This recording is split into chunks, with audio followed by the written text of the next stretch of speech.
Hola amigos, ¿cómo están? Un gusto volver a encontrarnos para tener el resumen de la lección número 10 de la confesión a la consolación. Cuéntame, ¿qué hábitos tienes? ¿Cuáles hábitos quisieras no tener y qué hábitos quisieras conservar siempre? Se ha escrito mucho sobre los hábitos, hábitos para ser gente efectiva, hábitos saludables, hábitos que te hacen una persona mucho más eficiente, etcétera. Pero si hablamos de Daniel, hay un hábito innegable en la vida y que es muy marcado en Daniel, que es el hábito de la oración. En esta semana hemos leído Daniel capítulo 9, que contiene una gran descripción de la oración de Daniel. Parte de ello es el versículo de memoria que se encuentra en el versículo 19 del capítulo 9 de Daniel.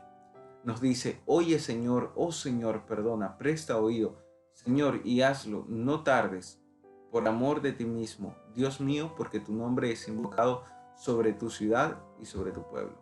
La parte de exploración del tema lo hemos dividido en tres subtítulos: la oración de Daniel, la profecía y la palabra de Dios, la Biblia. La oración de Daniel. En capítulo 6, versículo 10 de Daniel encontramos que él oraba 3 veces al día.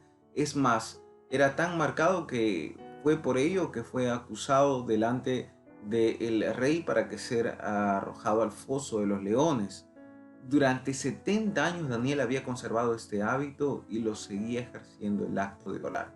Cuando estudiamos la oración de Daniel encontramos algunas características, como por ejemplo, él era muy respetuoso al acercarse a Dios. Él sabía cuál era su posición. En segundo lugar, cuando se acerca a Dios en oración, él reclama y recuerda las promesas de Dios. En tercer lugar, Daniel aboga por su pueblo, hace una confesión de pecados, no excusa el pecado, ni mucho menos lo minimiza, sino que reconoce que el pueblo transgredió la ley, que se apartó y aboga por su pueblo, hace una oración intercesora para que Dios tenga misericordia de él y de la nación de Israel.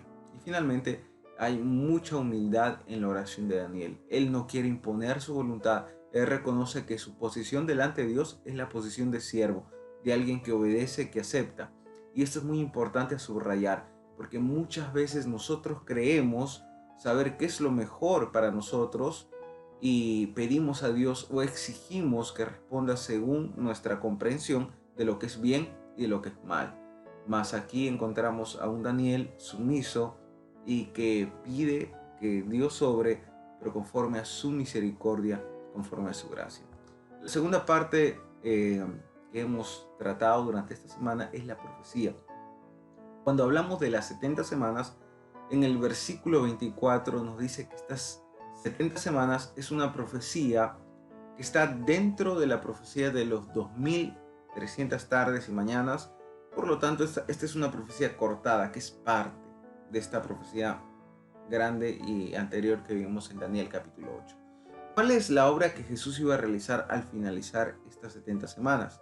Muy interesante. Iba a terminar la prevaricación, es decir, iba a acabar con la rebelión contra Dios. En segundo lugar, iba a poner fin al pecado. Ahí está hablando del perdón de los pecados. En tercer lugar, habla de expiar la iniquidad, es decir, pagar el precio exigido por la ley. En cuarto lugar, habla de traer la justicia perdurable, es decir, hacer al pecador justo. En quinto lugar, nos habla de sellar la visión y la profecía. Está hablando del cumplimiento de todas las profecías mesiánicas de la primera venida de Cristo que se cumplirían con esta profecía. Y nos habla también de ungir al Santo de los Santos. Está hablando de la inauguración en el santuario celestial y el ministerio de Cristo abogando por nosotros en el santuario no hecho por hombres, sino en el santuario celestial.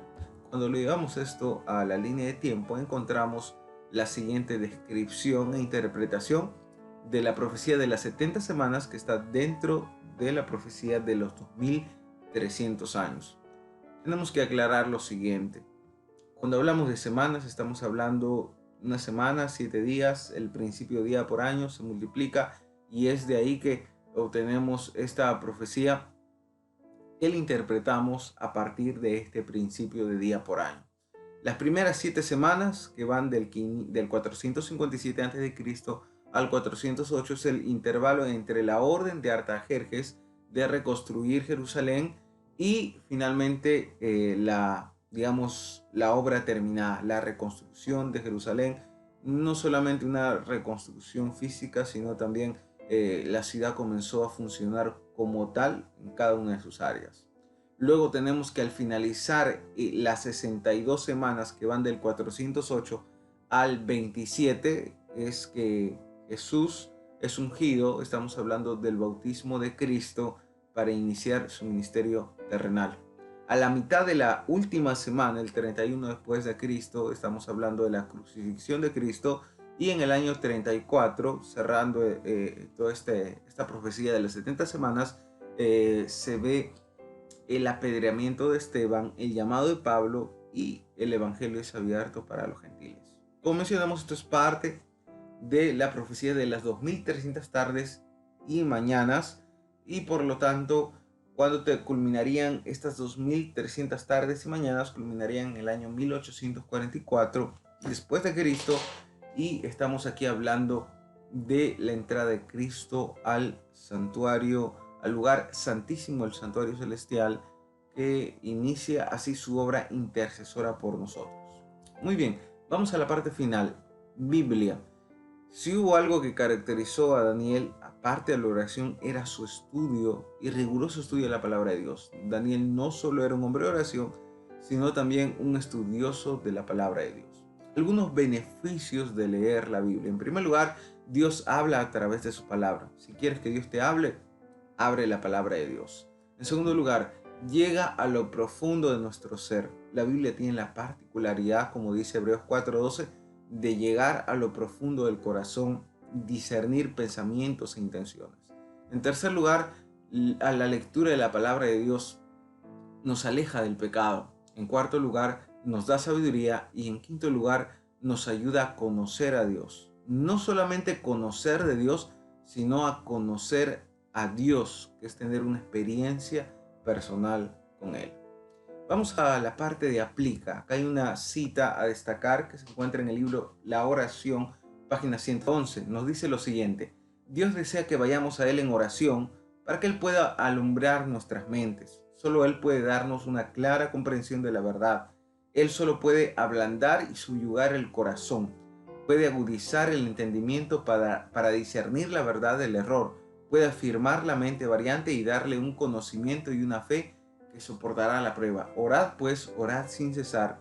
El Señor que oyó la oración de Daniel oirá vuestra si os acercáis a Él como Daniel lo hizo. Interesante cita, y también nos lleva a la reflexión.